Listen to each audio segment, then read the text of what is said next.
Assalamualaikum warahmatullahi wabarakatuh. Pada video kali ini kita akan membahas mengenai kardinalitas himpunan, jenis-jenis himpunan, hubungan antar himpunan, dan juga operasi pada himpunan. Nah, yang pertama kita akan membahas mengenai kardinalitas himpunan. Kardinalitas himpunan itu dapat dikatakan sebagai keanggotaan suatu himpunan. Nah, keanggotaan suatu himpunan itu dilambangkan dengan notasi E, ya. Atau kita biasanya menyebut dengan elemen atau anggota himpunan. Nah, sedangkan yang bukan anggota suatu himpunan itu dilambangkan dengan notasi E, lalu ada garis dicoret gitu ya. Nah, artinya bukan elemen atau bukan anggota himpunan. Sedangkan kalau yang ditanyakan banyaknya anggota suatu himpunan itu dilambangkan dengan N buka kurung A. Misal banyaknya ada himpunan A, lalu yang ditanya adalah banyaknya anggota himpunan A, berarti yang ditanya adalah N A.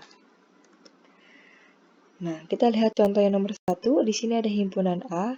Itu anggotanya ada Januari, Juni, dan Juli. Maka banyaknya anggota himpunan A atau N buka kurung A sama dengan 3, yaitu Januari, Juni, dan Juli. Yang nomor 2, ada himpunan B dengan anggotanya adalah huruf pembentuk kata matematika, ya, MATEMATIKA. Nah, berarti anggotanya adalah himpunan B sama dengan M, A, T, E, I, dan K.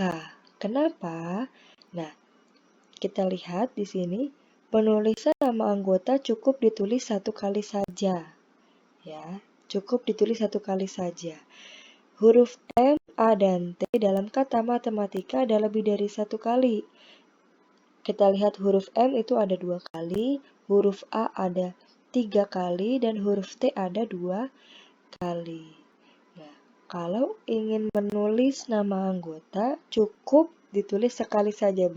Maka huruf M, A, dan T itu cukup ditulis sekali saja.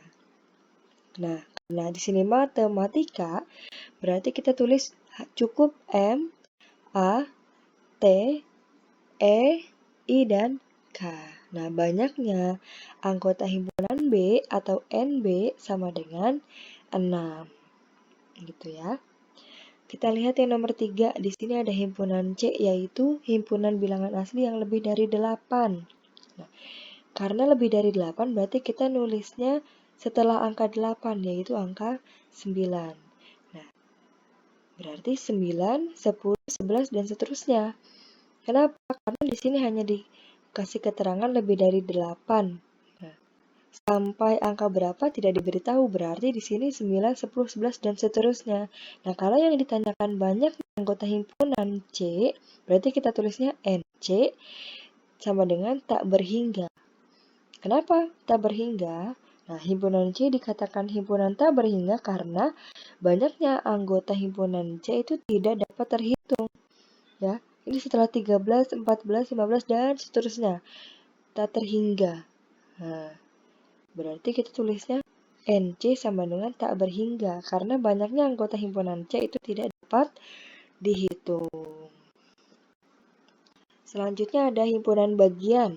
Himpunan bagian itu adalah himpunan yang semua anggotanya merupakan anggota dari himpunan yang lebih besar. Nah, himpunan bagian ini biasanya dilambangkan dengan huruf U tetapi miring ke sebelah kanan, ya. Dibacanya himpunan bagian dari. Kita lihat contohnya di sini ada himpunan A, B, C, dan D, ya.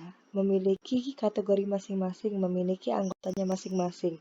Nah, kita lihat berdasarkan pengertian himpunan bagian dapat disimpulkan bahwa poin yang pertama, B himpunan bagian dari A. Kita lihat himpunan B ini ada 1, 3, 5, 7, dan 9. Nah, himpunan bagian itu kita lihatnya dari yang pertama, huruf yang awal. Di sini kan B sama A. Yang awal itu adalah himpunan B. Berarti yang kita lihat adalah himpunan B-nya. Himpunan B di sini ada 1, 3, 5, 7, dan 9. Nah, kalau himpunan bagian kita lihatnya begini. Himpunan B ini kan 1, 3, 5, 7, 9. Nah, himpunan B ini anggotanya ada apa enggak di himpunan A? Himpunan B 1, 3, 5, 7, 9. Nah, angka ini ada nggak di himpunan A? Kita lihat. 1 ada di himpunan A. 3 juga ada di himpunan A. 5 juga ada di himpunan A. 7 ada di himpunan A dan 9 juga ada di himpunan A. Nah, karena semua himpunan B ini ada di himpunan A, maka kita tulisnya B himpunan bagian dari A. Atau gini, himpunan B bagian dari himpunan A. Alasannya karena semua anggota himpunan B merupakan anggota himpunan A. Begitu juga poin yang 2 dan yang ketiga. Kita lihat di sini kan yang disebutkan yang awal ini C. Yang disebutkan yang awal ini D. Nah, kita lihat himpunan C sama D ini ada apa enggak di himpunan A? Ternyata ada. Himpunan C itu kan 2, 3, 5, 7. Nah, semuanya ada di himpunan A. Himpunan D itu 3, 6, 9. Nah, ternyata semuanya juga ada di himpunan A.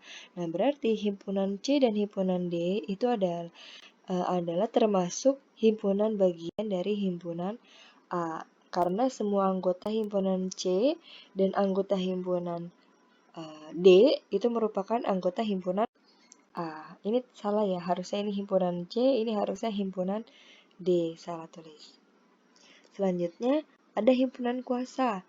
Nah, himpunan kuasa dari himpunan A itu adalah himpunan-himpunan bagian dari A. Nah, lambangnya adalah P buka kurung A atau PA. Nah, kalau yang ditanyakan banyaknya anggota himpunan kuasa dari himpunan A, berarti lambangnya adalah NPA.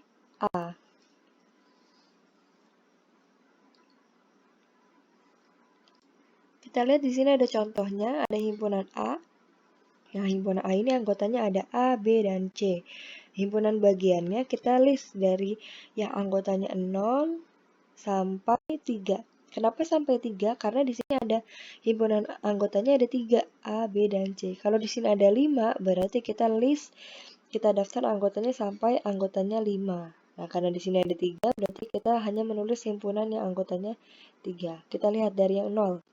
Himpunan yang anggotanya 0 ada 1, yaitu himpunan kosong. Ini selalu ya, ini pasti begini. Di awal selalu begini. Yang kedua, himpunan yang anggotanya 1, berarti kita list satu-satu. A, B, dan C. Nah, ada 3. Berarti himpunan yang anggotanya 1 ada 3. Himpunan yang anggotanya 2, berarti kita pasangkan AB, BC, dan AC. Oh, ternyata ada 3 juga. Himpunannya anggotanya 2. Sekarang yang terakhir, himpunan yang anggotanya 3, yaitu A, B, C. Nah, berarti himpunan yang anggotanya 3 itu ada 1. Karena yang ditanyakan himpunan kuasa, berarti himpunan kuasanya adalah disebutkan semuanya dari yang himpunan anggotanya 0 sampai 3, yaitu himpunan kosong, A, B, C, AB, BC, AC, dan yang terakhir adalah ABC. Nah, itu cara menentukan himpunan kuasanya. Selanjutnya kita akan membahas mengenai hubungan antar himpunan. Yang pertama adalah komplement suatu himpunan. Komplement suatu himpunan adalah semua anggota himpunan semesta yang bukan merupakan anggota dari suatu himpunan tersebut. Nah, komplement dari himpunan A itu ditulisnya A pangkat C, kapital semua ya, A pangkat C. Kalau yang ditanyakan komplement dari himpunan B, berarti ditulisnya B pangkat C, dan seterusnya. Nah, kita lihat di sini diketahui S himpunan semestanya 1 sampai 20. Nah, A adalah bilangan prima yang kurang dari 20. A adalah bilangan prima yang kurang dari 20. Berarti kan himpunan A itu bilangan prima itu adalah bilangan yang hanya bisa dibagi dengan bilangan itu sendiri dan angka 1.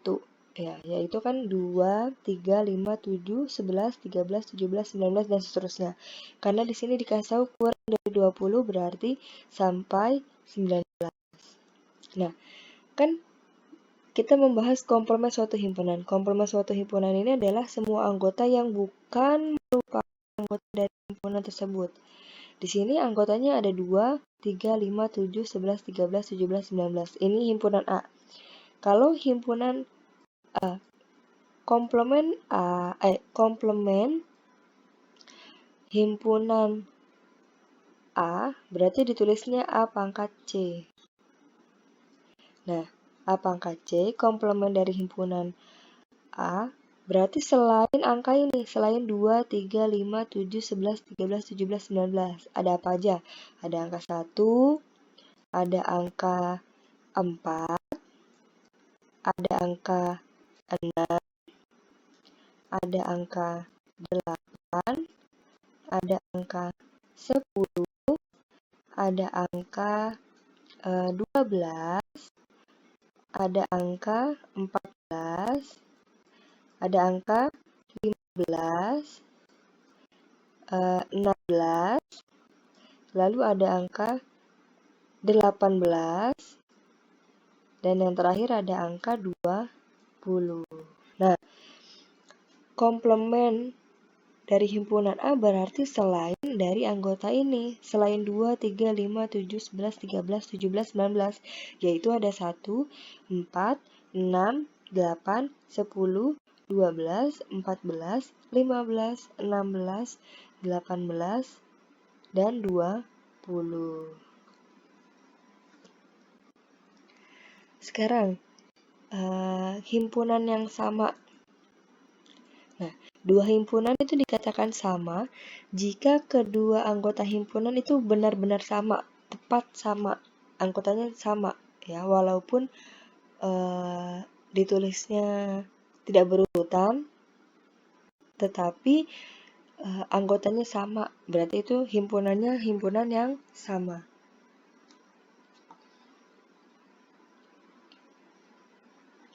Dua himpunan A dan B, anggota himpunan A juga merupakan anggota himpunan B, dan sebaliknya. Contoh nih, di sini ada himpunan A ada 1, 2, 3, 4, 5. Nah, himpunan B 2, 5, 4, 1, dan 3. Nah, karena anggotanya sama-sama 1, 2, 3, 4, dan 5, walaupun himpunan B ini tidak berurutan, himpunan A dan himpunan B ini dikatakan himpunan yang sama karena memiliki anggota yang sama. Nah, ditulisnya A sama dengan B.